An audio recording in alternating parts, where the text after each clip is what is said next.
রমজান মাসে খাওয়ারকে নিয়ন্ত্রণ করেন। রমাদান মাসটা হবে কোরআনময়। রমজানে কোরআনকে সময় দিবেন, কারণ কোরআনই হচ্ছে সেই কারণ যার কারণে রমজান মাসকে সম্মানিত করা হয়েছে। কি করবেন কোরআনকে নিয়ে? প্রথমত আপনি তিলাওয়াত করবেন, বিশুদ্ধ করে তিলাওয়াত করবেন। প্রত্যেকদিন একটা করে পারা তিলাওয়াত করার চেষ্টা করেন। পারা যাবে ইনশাল্লাহ? এক পারা একদিনে 20 পৃষ্ঠা, সময় লাগবে সর্বোচ্চ 1 ঘন্টা। হাফেজে কোরআন যারা, তাদের মাত্র 20 মিনিট লাগে। আর যারা আমরা কোরআন টুকটাক বুঝি, তাদের উচিত হবে রমজান মাসে কোরআন অর্থসহ পড়া, একটু গবেষণা করা, আল্লাহ পাক কি বলেছেন কোরআনে এটাকে তাদাব্বুর করা। পারা যাবে ইনশাল্লাহ? যারা হাফেজ আছি, রমজান মাসে হিফজ চর্চা করবে। তারাবির সালাতে আমরা পুরো কোরআন খতম করবো ইনশাআল্লাহ।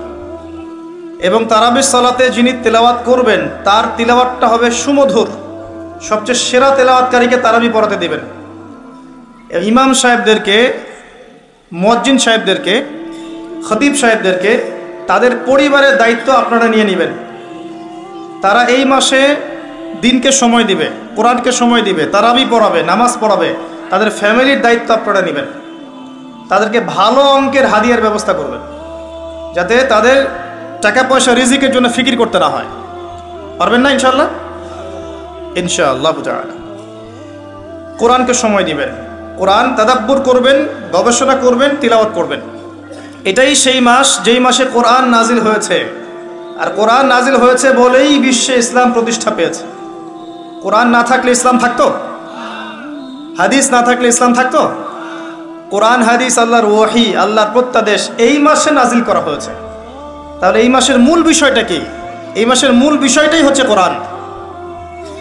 কোরআনময় রমাদান, রমজান হবে কোরআনময়। কোরআন তেলাওয়াত শুনবেন। যারা বিভিন্ন অফিসে আছেন, আদালতে আছেন, ব্যাংকিং সেক্টরে আছেন, ড্রাইভিং করছেন, হোটেলে বসে আছেন ইত্যাদি, যে যে প্রফেশনে আছেন, শুরুতেই কোরআন তেলাওয়াত দিয়ে শুরু হবে। কোরআন তেলাওয়াত ছেড়ে দিবেন, কোরআন তেলাওয়াত বাঁচতে থাকবে, আপনি কাজ করবেন। কোরআনময় রমাদান, যেখানে যাবেন সেখানে কোরআন। গান শুনবেন না, কোরআন শুনবেন। বাসায় কোরআন তেলাওয়াত ছাড়বেন, সবাই মিলে দেখবেন, কোরআনময় চর্চা হবে। পারা যাবে ইনশাআল্লাহ? 1 মাস যারা কোরআন পড়তে জানেন না, এই 1 মাস আপনার জন্য সর্বোত্তম সময় কোরআন শেখার। ইমাম সাহেবের কাছে যাবেন, মুয়াজ্জিন সাহেবের কাছে যাবেন, স্থানীয় আলেমের কাছে যাবেন, মাদ্রাসায় যাবেন, 1 মাসের কোরআনের কোর্স করবেন। এই মাস শেষে যেন আমরা দেখতে পাই যে এই এলাকার সমস্ত মানুষ কোরআন পড়তে জানে। পারা যাবে ইনশাআল্লাহ? আল্লাহকে ওয়াদা করেন এই মাসে কোরআন তেলাওয়াত শিখবই ইনশাআল্লাহ। পারা যাবে ইনশাআল্লাহ? আল্লাহ পাক আপনাকে প্রত্যেক হরফে 10টা নেকি দিবে ইনশাআল্লাহ। আলিফ লাম মিম বলবেন, 30 নেকি হবে ইনশাআল্লাহ। এই কোরআন আপনার পক্ষে সাক্ষী দিবে ইনশাআল্লাহ। এই কোরআন পরকালে আপনার পক্ষে সাক্ষী দিবে ইনশাআল্লাহ। আল কোরআন হুজ্জাতুল লাকা ওয়া আলাইক, আপনার পক্ষে সাক্ষী দিবে অথবা বিপক্ষে সাক্ষী দিবে। কোরআনের মাধ্যমে আল্লাহ আপনার সম্মান বাড়াবে ইনশাআল্লাহ। আপনার হায়াতে বরকত হবে, রিজিকে বরকত হবে, আপনি কম অসুস্থ হবেন ইনশাআল্লাহ। অসুস্থ হলেও কোরআন তেলাওয়াতের মধ্য দিয়ে আপনি শেফা পাবেন ইনশাআল্লাহ। আল্লাহ পাক বলেছেন না, ওয়া নুনাজ্জিলু মিনাল কোরআন মা হুয়া শিফাউন ওয়া রাহমাতুল লিল মুমিনিন। আমি কোরআন নাজিল করেছি, এই কোরআনে মুমিনদের জন্য শেফা আছে, আরোগ্য আছে এবং দয়া আছে, রহমত। অন্য আয়াতে আল্লাহ বলেছেন হুদাল লিন্নাস, এটা পুরো মানব জাতির জন্য হেদায়েত। ওয়া বুশরা লিল মুসলিমিন, মুসলিমদের জন্য সুসংবাদ। তিবিয়ানান লিকুল্লি শাই, প্রত্যেকটা বিষয়ের ব্যাখ্যা। লা রাইবা ফিহ, কোনো সন্দেহ নাই। এগুলো আল্লাহ পাক বলেছেন না? আল্লাহর কিতাবকে মূল্যায়ন করতে না পারলে শুধু স্লোগান দিয়ে আল কোরআনের আলো ঘরে ঘরে জ্বলবে না। শুধু গলা ফাটায় স্লোগান দিলে হবে না যে আল কোরআনের আলো ঘরে ঘরে জ্বালো। হবে?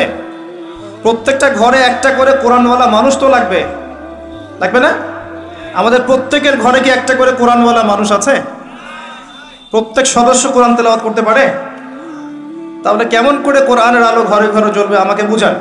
এই চেয়ারে এসে বসেন, বসে বুঝান, আমি ওইখানে বসে শুনি। আমাকে বুঝান কিভাবে কোরআনের আলো ঘরে ঘরে জ্বলবে। কোরআন তেলাওয়াত করতে উৎসাহিত করতে হবে, তেলাওয়াত শেখাতে হবে, এর কোর্স চালু করতে হবে, ঘরে ঘরে কোরআন ঢুকাতে হবে। অমুসলিমদের ঘরেও কোরআন ঢুকাতে হবে। অমুসলিমদের ঘরে কোরআন না ঢুকালে অমুসলিমরা আপনার ঘরে অন্য গ্রন্থ ঢুকাই দিবে। আস্তে আস্তে দেখতেছেন না কি অবস্থা হচ্ছে? দিন দিন মানুষ অন্য ধর্মাবলম্বী হয়ে যাচ্ছে। আপনাদের এলাকায় নাই? পার্বত্য এলাকায় নাই?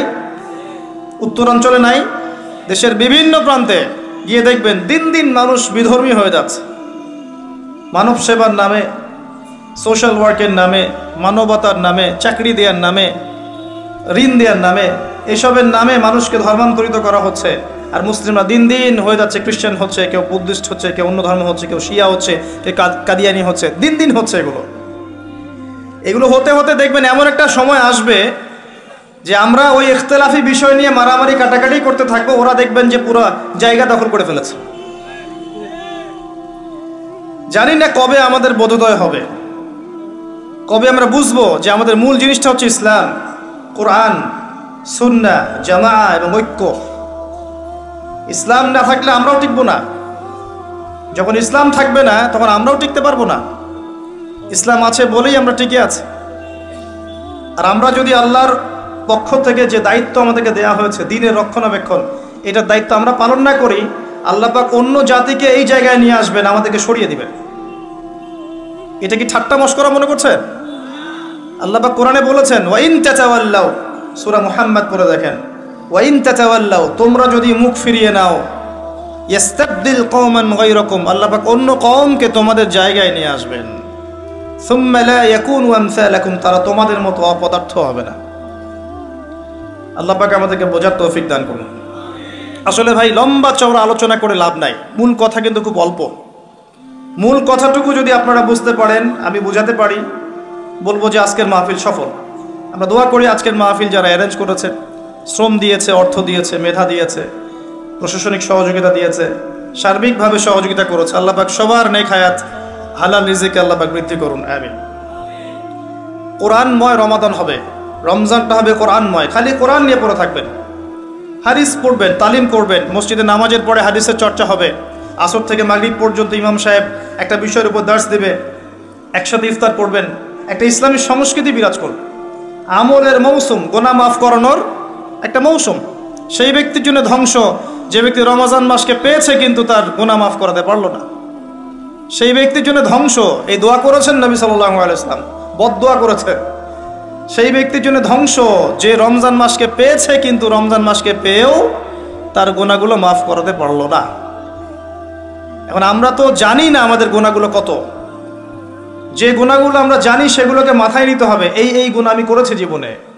সেই গুনাহগুলোকে আল্লাহর কাছে নাম ধরে ধরে বলে ক্ষমা চাইতে হবে। আল্লাহ, আমি অমুক দিন মাদক সেবন করেছিলাম, আল্লাহ আমাকে মাফ করে দাও।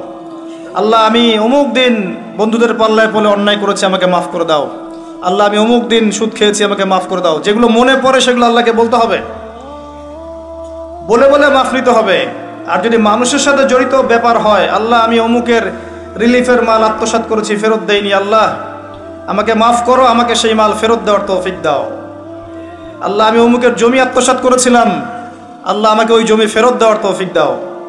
আল্লাহ, আমি অমুককে গালি দিয়েছি, অমুককে গীবত করেছি, অমুককে জুলুম করেছি, আল্লাহ যার যার হক তাকে তাকে ফিরায় দেওয়ার তৌফিক আমাকে দাও। পবিত্র অবস্থায় আমাকে পরকালে উঠাও, এরকম করে দোয়া করতে হবে। মানুষের সাথে জড়িত হক আল্লাহর কাছে মাফ হবে না। কাবা ঘরের গেলাফ ধরে কানলেও মানুষের সাথে জড়িত হক ক্ষমা হয় না, এটা মানুষের কাছেই ক্ষমা নিতে হয়। কেউ যদি ইসরায়েলের সাথে বন্ধুত্ব করে, ইসরায়েলের নাম তো শুনেছেন, ওদের সাথে বন্ধুত্ব করে যদি কাবা ঘরের মধ্যে আতর খুশবু লাগায়, এই ব্যক্তিকে কি বলা যাবে? কি বুঝলেন? কেউ যদি ওর সাথে বন্ধুত্ব করে চলে, সামরিক অ্যালায়েন্স, মিলিটারি অ্যালায়েন্স, বন্ধু, আমার বান্ধবী, আমি বন্ধু বলি না, বলে বান্ধবী, ও আমার বান্ধবী, এদিকে আমি আতর খুশবু লাগাচ্ছি হারাম শরীফে, একে কি বলা যাবে? তো বিষয়গুলো এরকম, মানুষের সাথে জড়িত হক আল্লাহর কাছে মাফ নেওয়া যাবে না, মানুষের কাছেই মাফ নিতে হবে। কথা কি বুঝতে পারছেন? রমজান মাস গোনা মাফের মাস, গোনাগুলোকে ফাইন্ড আউট করে মাফ নিতে হবে। আল্লাহ পাক তৌফিক দান করুন। রমজানে বেশি বেশি দান সাদাকা করবেন সাধ্যমতো, এবং মানুষকে ইফতার করাবেন, বেশি বেশি ইফতার করাবেন। প্রত্যেকটা দিন মসজিদে ইফতার হবে। আমরা এলাকার মানুষ মসজিদে ইফতার দিব, যারা মিসকিন আছে, দরিদ্র আছে, সবাই মসজিদে আসবে, আমরাও বসবো, সবাই মিলে বসে একসাথে, ধনী গরিব সবাই মিলে একসাথে ইফতার। এরকম সাম্য অন্য ধর্ম দেখাতে পারবে? এটা দেখবেন বারাকা হবে। একই বড় প্লেটে খাবেন, দেখবেন বারাকা হবে ইনশাআল্লাহ। 5 ওয়াক্ত নামাজ রমাদান মাসে জামাতে পড়বেন, যুবকরা পড়া যাবে ইনশাআল্লাহ। আল্লাহ পাক তৌফিক দান করুক তোমাদেরকে। 5 ওয়াক্ত নামাজ জামাতে, এবং এবার যে নামাজ ধরবা আর জীবনে কোনোদিন ছাড়বা না ইনশাআল্লাহ। মৃত্যু হয়ে গেল, মৌতের আগেও 2 রাকাত নামাজ পড়ে মরবা, পারা যাবে? 5 ওয়াক্ত নামাজ ছাড়বা না ইনশাআল্লাহ জামাতের সাথে। যদি জামাত না পাও, ছুটে যায়, নামাজ কি ছেড়ে দিবা? একা পড়বা। যদি একা পড়তে ভুলে গিয়েছো, ঘুমিয়ে গিয়েছো বা মনে ছিল না, যখনই ঘুম ভাঙবে তখনই নামাজ, যখনই মনে পড়বে তখনই নামাজ। একদিন নামাজ পরের দিনের জন্য রেখে দিবা না, যে পরের দিন গিয়ে কাজা করবো, এটা করবো না। যখনই মনে পড়বে তখনই নামাজ। প্রয়োজনে বাসার স্ত্রী সন্তানদেরকে নিয়ে শেষ রাত্রে আবারও নামাজে দাঁড়াবেন, নফল নামাজ পড়বেন। তারাবি তো পড়েছেন মসজিদে, রাতের বেলা যখন উঠেছেন শেষ রাত্রে, স্ত্রীকে উঠান, সন্তানকে উঠান, উঠিয়ে আবার নামাজে দাঁড়ান, 2-4 রাকাত নামাজ পড়েন জামাতের সাথে, একসাথে পড়েন। হাদিসের দার্স করবেন, নামাজের পরপর হাদিসের দার্স করবেন মসজিদে। আপনাদের কাছে মুনতাখাব হাদিস বইটা আছে না? আছে? ফয়জুল কালাম বই নাই? মিশকাত, বুলুগুল মারাম, রিয়াদুস সালেহিন, এই বইগুলো আছে না?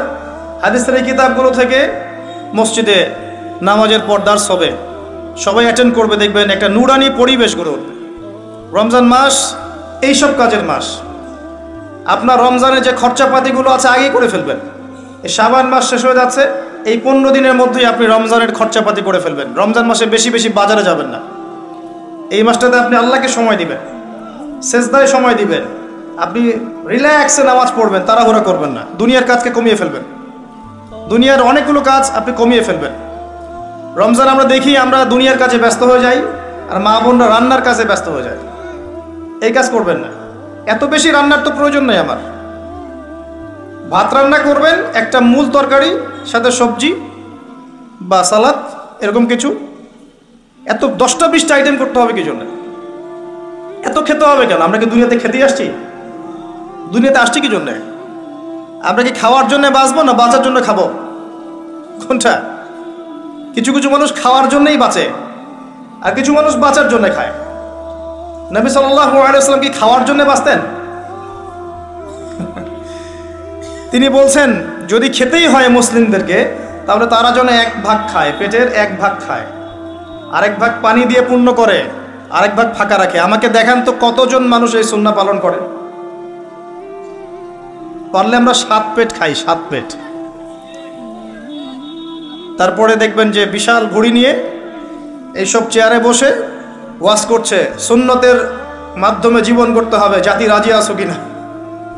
নিজের দেহেই সুন্নত নাই, নিজের খাওয়ারেই সুন্নত নাই। প্রিয় ভাইয়েরা, এগুলো আমাদেরকে ভোগবাদী করে তুলবে, বস্তুবাদী করে তুলবে।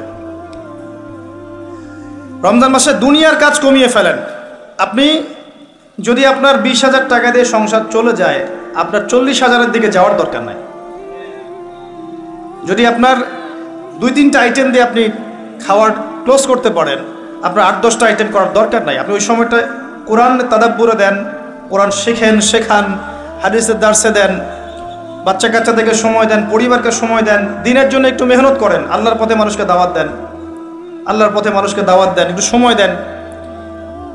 দুনিয়ার কাজ কমিয়ে ফেলেন, এটা আমার নসিহত থাকবে। আরও আছে, রমাদানে আমরা তারাবি খুব সুন্দর করে আদায় করবো ইনশাআল্লাহ। তারাবিকে গুরুত্ব দিবেন, এটা অত্যন্ত গুরুত্বপূর্ণ একটা ইবাদত। এখানে রাকাত সংখ্যা নিয়ে ঝগড়া করবেন না। রাকাত সংখ্যা নিয়ে ঝগড়া না করে নামাজের কোয়ালিটি বাড়ানোর চেষ্টা করবেন। নামাজটা হবে কোয়ালিটিফুল। 2 রাকাত নামাজ দেখলে মনে হবে চোখ জোড়ানো নামাজ, লম্বা কেরাত, লম্বা রুকু, লম্বা সেজদা, এবং সেজদায় বেশি থেকে বেশি দোয়া করবেন। রমাদানে সেজদায় বেশি বেশি দোয়া করবেন, কারণ আল্লাহ পাক বলেছেন, আল্লাহ রাসূল বলেছেন যে বান্দা আল্লাহর এত কাছে কখনোই যেতে পারে না যত কাছে সে সেজদারত অবস্থায় থাকে। সেজদারত অবস্থায় আপনি যা চাইবেন আল্লাহর কাছে সেটাই কবুল হয়ে যাবে ইনশাআল্লাহ। আল্লাহ পাক আমাদেরকে বেশি বেশি সেজদায় দোয়া করার তৌফিক দান করুন, আমিন। তারাবির নামাজে অনেক সেজদা পাবেন, প্রত্যেকটা সেজদায় 1-2টা করে দোয়া করবেন। আল্লাহ পাক কি খুব কঠোর। আপনি যদি কোনো দোয়াই না জানেন, আপনি ধরেন কোনো দোয়াই জানেন না, আপনি সেজদায় গিয়েছেন, বাংলাতেই বলেছেন আল্লাহ আমাকে মাফ করে দাও, আল্লাহ কি মাফ করবেন না? আল্লাহ কি বলবেন কেন আরবিতে বলো নাই? এত কঠিন করি কেন আমরা ইসলামকে? ইসলামকে আমরা এত কঠিন কেন করি? আল্লাহ পাক তো সহজ করে দিচ্ছেন। একজন ব্যক্তি আরবিতে কথা বলতে পারে না, আরবির দোয়া কালাম তার মুখস্থ নাই, অল্প কিছু আছে, বাকি সে পারে না। এখন সে সেজদায় গিয়ে বাংলায় যদি আল্লাহকে বলে ফেলে আল্লাহ আমার সন্তানটা অসুস্থ, তাকে শেফা দিয়ে দাও, আল্লাহ আপনাকে শুনবেন না? এই ভাষা কি আল্লাহ সৃষ্টি করেন নাই? আমরা ইসলামকে সহজ করে দেই। রমজানে তারাবির নামাজে বেশি বেশি দোয়া করবেন এবং রোজা রাখা অবস্থায় আপনি বেশি বেশি দোয়া করবেন। 3 জন ব্যক্তির দোয়া ফেরত দেওয়া হয় না, 3 জন ব্যক্তির দোয়া ফেরত দেয়াই হয় না। তার মধ্যে একজন হচ্ছে যে ব্যক্তি রোজাদার, রোজা রেখেছে, দোয়া করছে। রোজাদারের জন্য 2টা আনন্দের মুহূর্ত আছে।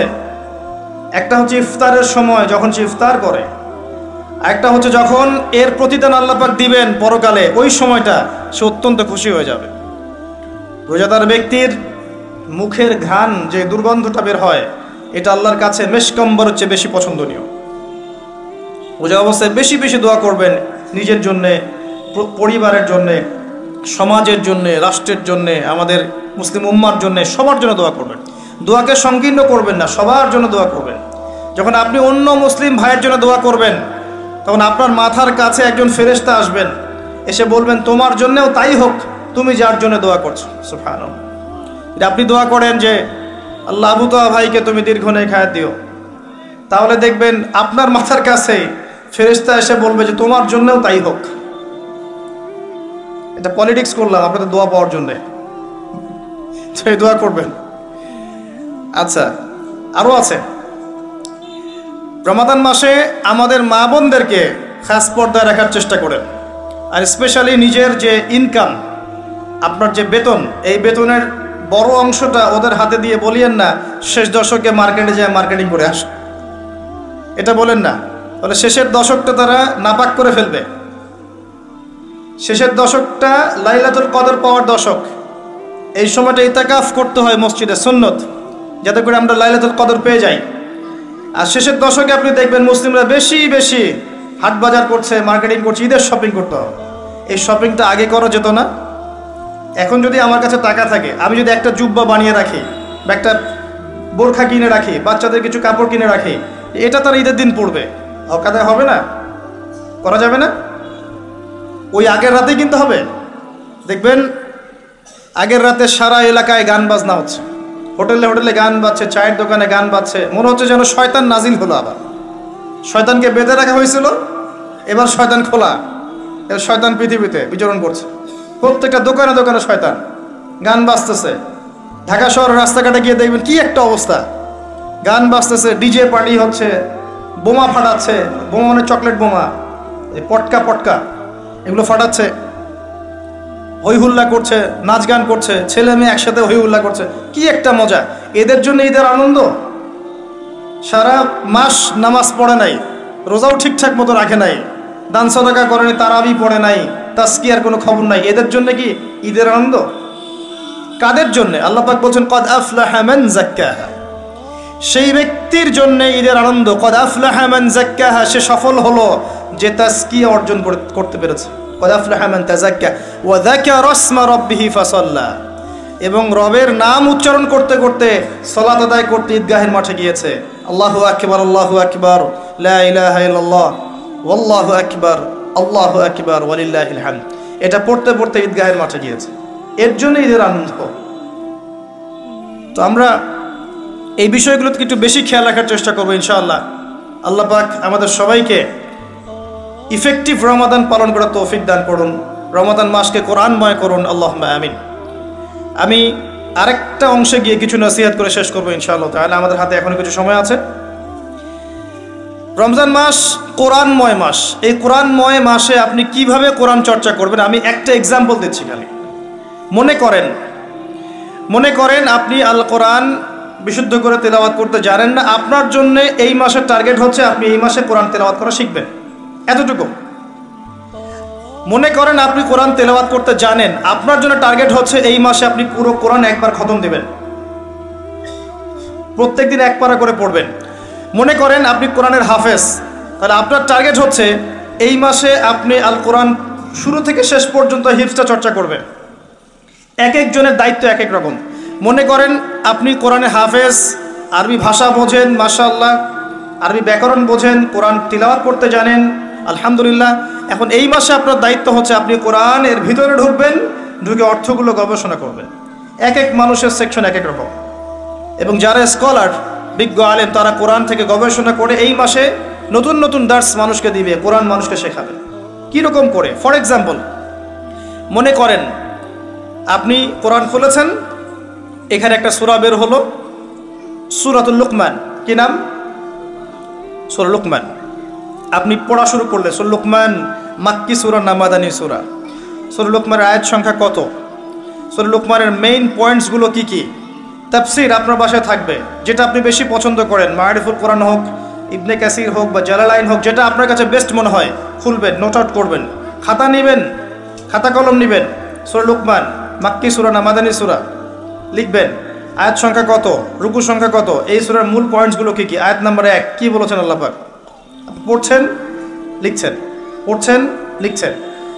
আমি একটা এক্সাম্পল দিচ্ছি, আমি আপনাকে শেখাচ্ছি কিভাবে আপনি স্টাডি করতে পারেন। মনে করেন আপনি চলে আসলেন 12 নম্বর আয়াতে, এসে দেখলেন আল্লাহ পাক বলছেন, একটা প্রসঙ্গে বলছেন, ওয়ালাকাদ আতাইনা লুকমানাল হিকমা আনিশকুর লিল্লাহ ওয়া মান ইয়াশকুর ফাইন্নামা ইয়াশকুরু লিনাফসিহি ওয়া মান কাফারা ফাইন্নাল্লাহা গনিয়্যুন হামিদ। একটা আয়াত, 12 নম্বর আয়াত।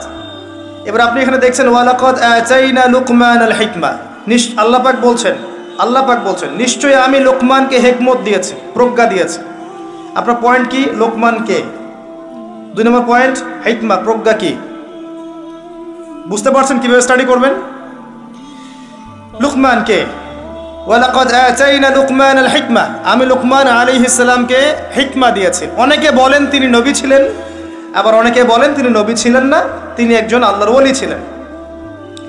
প্রসঙ্গ যেটাই হোক, আল্লাহ বলছেন তাকে আমি হিকমা দিয়েছি, প্রজ্ঞা দিয়েছি। হিকমা কি জিনিস?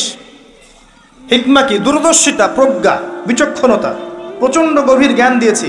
ওই যে খিদির আলাইহিস সালামের মতো দূরদর্শিতা সম্পন্ন। নৌকা ফুটা করছি কেন? পিছনে জলদস্যু আছে তাই। বাচ্চাকে হত্যা করছি কেন? এই বাচ্চা বড় হলে কাফের হয়ে যাবে, এই জন্যে। এই দেয়াল নির্মাণ করলাম কেন? দেয়ালের নিচে এতিম বাচ্চার সম্পত্তি আছে। এই যে প্রজ্ঞা, দূরদর্শিতা। মুসা আলাইহিস সালাম বুঝতে পারছেন না কেন নৌকা ফুটা করছেন, কেন আপনি বাচ্চাকে হত্যা করলেন, কেন দেয়াল নির্মাণ করলেন। মুসা আলাইহিস সালামও কিন্তু একজন নবী। খিদির আলাইহিস সালামকে আল্লাহ পাক বলেছেন ওয়াল্লামনাহু মিন লাদুন্না ইলমা, আমার পক্ষ থেকে ওকে জ্ঞান শিক্ষা দিয়েছে। সুবহানাল্লাহ। লোকমান আলাইহিস সালামকে আল্লাহ পাক হিকমা দিয়েছেন, প্রজ্ঞা। এই যে আপনি পড়াশোনা করছেন, লোকমান আলাইহিস সালাম কে? তিনি ছিলেন একজন হাবাশী। হাবাশী মানে আফ্রিকার মানুষ, কালো মানুষ। 3 জন ব্যক্তির জন্য জান্নাতে বড় মর্যাদা আছে। একজন বেলাল রাদিয়াল্লাহু আনহু, কালো মানুষ, একজন লোকমান এই যে হাকিম আলাইহিস সালাম, আর একজন হচ্ছেন বাদশা নাজাশী, আবিসিনিয়ার বাদশা। এই 3 জনের জন্য জান্নাতে বড় মর্যাদা আছে। লোকমান আলাইহিস সালাম আফ্রিকার একজন মানুষ, ইথিওপিয়া, ইরিট্রিয়ার মানুষ, একজন বিজ্ঞ মানুষ। নবী ছিলেন না বলেই বেশি কথা এসেছে। আর তাকে আল্লাহ পাক প্রজ্ঞা দিয়েছিলেন, প্রজ্ঞা মানে হিকমা। এরপর আল্লাহ কি বলেছেন? আনিশকুরুল্লাহ, তুমি আমার শুকরিয়া আদায় করো। একজন প্রজ্ঞাবান মানুষের দায়িত্ব আল্লাহ শুকরিয়া আদায় করা।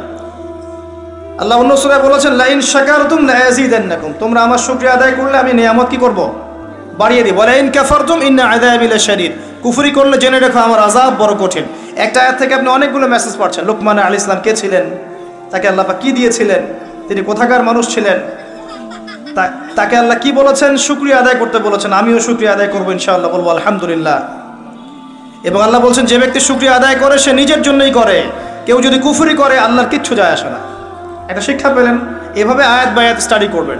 তারপরে সামনে যান, লোকমান আলাইহিস সালাম বলছেন, একটু অপেক্ষা করে আমি শেষ করছি। লোকমান আলাইহিস সালাম বলছেন ওয়াইজ ক্বালা লুকমানু লিবনিহি, যখন লোকমান আলাইহিস সালাম তার সন্তানকে বলছেন, কি বলছেন? ইয়া বুনাই, হে আমার সন্তান। আমরাও তো বাচ্চাদেরকে অনেক কথা বলি না? বাবা জীবনে বড় হতে হবে, বাবা জীবনে প্রতিষ্ঠিত হতে হবে, বাবা বুড়ো বয়সে আমাকে দেখতে হবে, তাই না? বাবা একটা বাড়ি করতে হবে, একটা গাড়ি করতে হবে, নিজের পায়ে দাঁড়াতে হবে। আমরা বাচ্চাকে কি বলি? এগুলো বলি না? বাবা স্কুলে যেতে হবে, পড়াশোনা করে নিজের পায়ে দাঁড়াতে হবে, এগুলো বলি না? লুকমান আলাইহিস সালামকে আল্লাহ পাক বলছেন বিজ্ঞ প্রজ্ঞাবান মানুষ, তিনি কি বলছেন? আল্লাহর ওলি তিনি কি বলছেন? তিনি বলছেন ইয়া বুনাই, হে আমার সন্তান, লা তুশরিক বিল্লাহ, তুমি আল্লাহর সাথে শিরক করো না বাবা। ইন্না শিরকা লা যুলমুন আযীম, নিশ্চয় শিরক হচ্ছে বড় জুলুম। সন্তানকে কি শেখাবেন? এখান থেকে শেখেন শিরক কি, শিরক কত প্রকার, কি কি আপনাকে পড়তে হবে এখন। 3 প্রকার। কয় প্রকার? 3 প্রকার। বিশ্বাসে শিরক হয়, কথায় শিরক হয়, কাজে শিরক হয়। সহজ কথা, যেমন আল্লাহ ছাড়া অন্য কোনো ইলাহ আছে মনে করলে শিরক, আল্লাহ ছাড়া অন্য কাউকে সেজদা করলে শিরক, আল্লাহ ছাড়া অন্য কারো কাছে দোয়া করলে শিরক, আল্লাহ ছাড়া অন্য কারো বিধানকে আল্লাহর বিধানের মর্যাদা দিলে শিরক, তাকদীরকে অস্বীকার করলে শিরক, আল্লাহর হালালকে হারাম করলে শিরক, আল্লাহর হারামকে হালাল করে নিলে শিরক, আল্লাহ ছাড়া অন্য কারো নামে নজর মানত করলে শিরক হয়, আল্লাহ ছাড়া অন্য কারো নামে কসম করলে শিরক হয়, আল্লাহ ছাড়া অন্য কারো নামে জবাই করলে শিরক হয়, আল্লাহকে অস্বীকার করলে শিরক হয়, বিগ ব্যাং থেকেই মহাবিশ্ব সৃষ্টি হয়েছে এরকম আকীদা পোষণ করলে শিরক হয়। কত শিরক হয়, শিরকের কত ক্যাটাগরিজ আছে পড়েন। সন্তানকে বলছেন শিরক করো না বাবা, শিরক সবচেয়ে বড় জুলুম, যত জুলুম আছে পৃথিবীতে সবচেয়ে বড় জুলুম শিরক। আবার সামনে যান, এই যে মেসেজ পাচ্ছেন লিখেন, খাতার মধ্যে লিখেন এগুলা। তারপরে সামনে যান, পরের আয়াতে যান, তিনি বলছেন ইয়া বুনাই লা তুশরিক বিল্লাহ ইন্না শিরকা লা যুলমুন আযীম ওয়া ওয়াসাইনাল ইনসানা বিওয়ালিদাইহি হুসনা। নিজের পিতামাতার সাথে ভালো আচরণ করো, নিজের পিতামাতার সাথে ভালো ব্যবহার করো, পিতামাতাকে বৃদ্ধাশ্রমে রেখে এসো না, পিতামাতার সাথে ভালো আচরণ করো। যে ব্যক্তি পিতামাতাকে পেয়েছে তাদের সেবা যত্ন করে জান্নাত লাভ করতে পারে নাই, নবী সাল্লাল্লাহু আলাইহি ওয়াসাল্লাম বলেছেন এই ব্যক্তির জন্য ধ্বংস, লানত। নিজের পিতামাতার সাথে ভালো আচরণ করো। ওয়া ওয়াসাইনাল ইনসানা বিওয়ালিদাইহি হুসনা।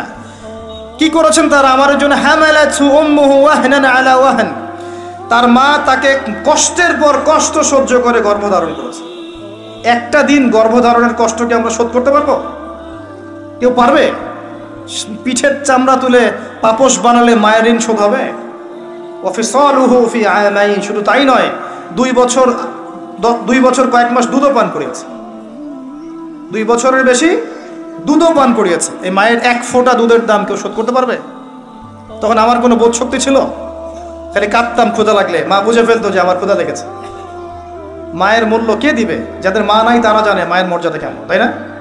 যাদের মা নাই তারা জানে মা কি জিনিস।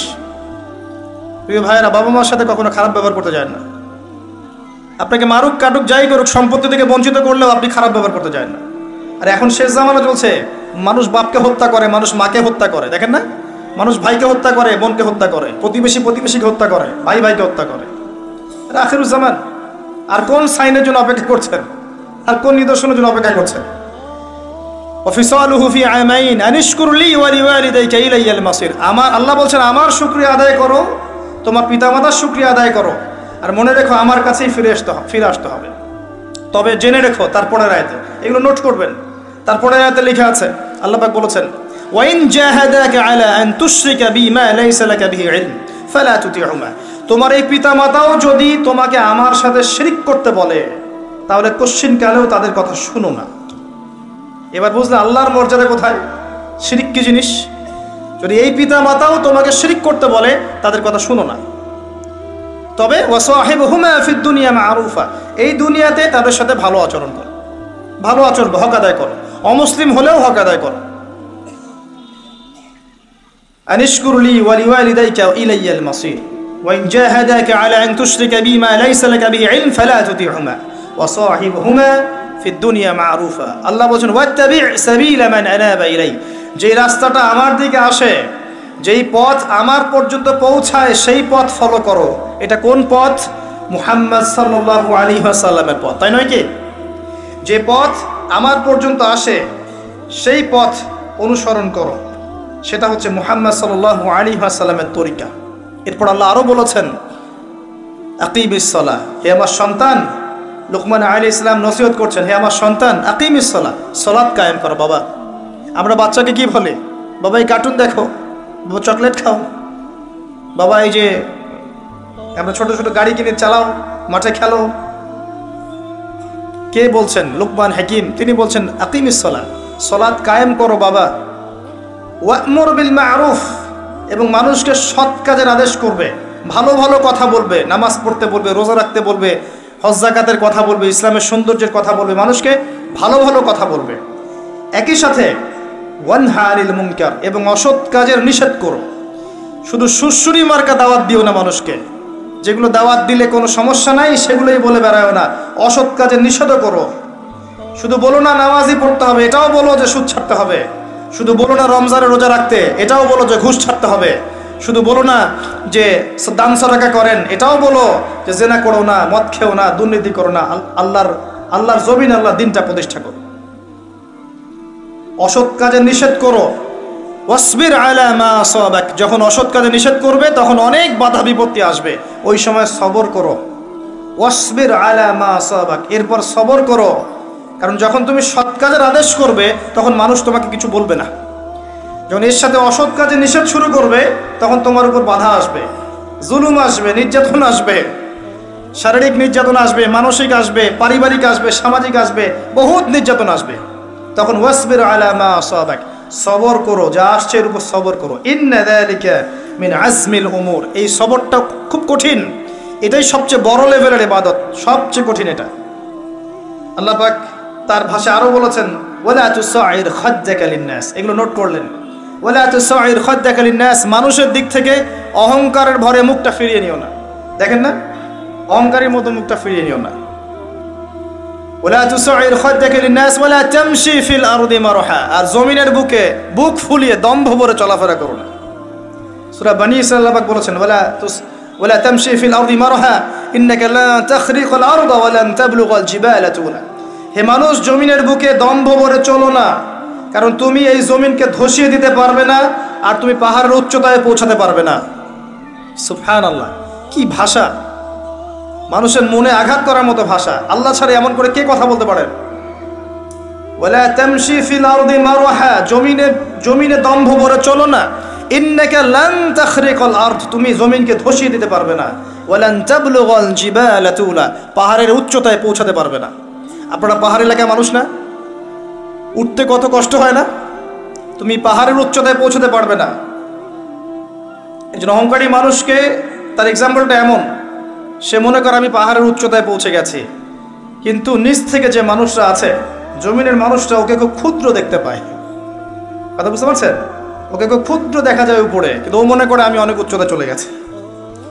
ওয়ালা তামশি ফিল আরদি মারহা ইন্নাল্লাহা লা ইউহিব্বু কুল্লা মুখতালিন ফখুর, আল্লাহ রাব্বুল আলামিন অহংকারী উদ্ধত মানুষকে ভালোবাসেন না। শেষ করেছেন আরেকটা নসিহত করে, ওয়াকসিদ ফি মাশইক ওয়াকদুদ মিন সাওতিক, সবসময় বাবা, সবসময় মধ্যম পন্থা অবলম্বন করো।